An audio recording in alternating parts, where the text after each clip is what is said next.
Hey guys, it's Morgan and I'm here with a special video. So this weekend is my mom's birthday, and so I just wanted to talk about my mom and tell her how much I love her and I appreciate her. So I will actually be going home this weekend, and by this weekend I mean on Friday.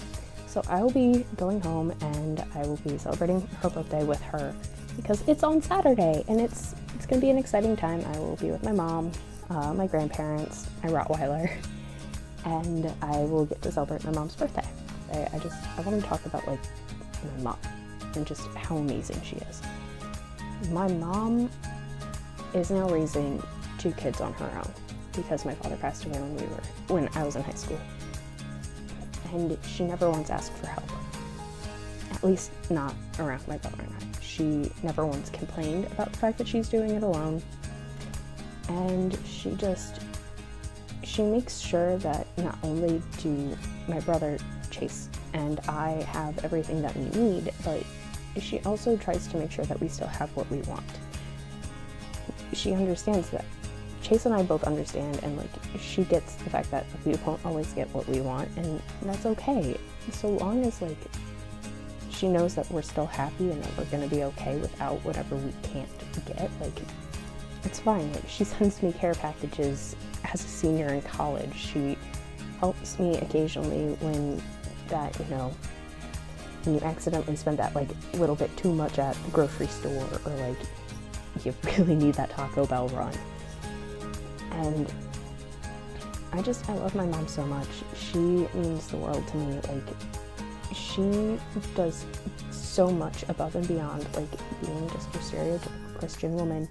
She goes out and she helps people. She makes sure that people understand, that it's okay to feel scared. It's okay to be sad, and it's okay to feel alone. But just knowing that you're not actually alone and that you can get through this is just something that I think is very important to my mom. And because she's so service oriented, I'm now in a service fraternity on campus.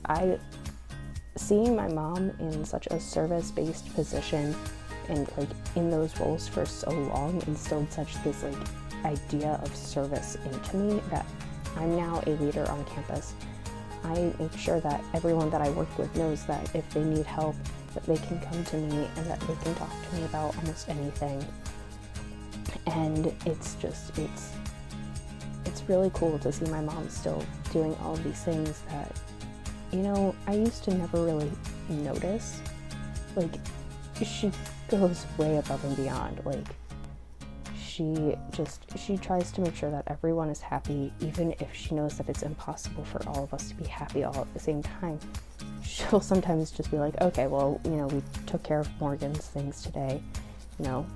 This week it's time for your brother to be happy. And so, like, my brother and I have actually started to get along a lot better because of the fact that we realize that we're in our 20s now. Like, it's time for us to stop with all of the petty arguments. And I mean, he'll still make fun of my school and I'll still make fun of his. Like, that'll never end. But it's just, we noticed that like he and I were harboring so much anger and resentment towards each other that it wasn't necessary. It was hurting our family more than it was helping our family, and it wasn't even helpful for him and I think. It was just, we thought that's what siblings do. And so we decided to try to keep fighting all the time. And now that we're getting along, I think that's probably one of the best presents that we could give our mom, is the fact that she knows that we love her. And, not really, we will always have our moments of, picking on each other because we're siblings.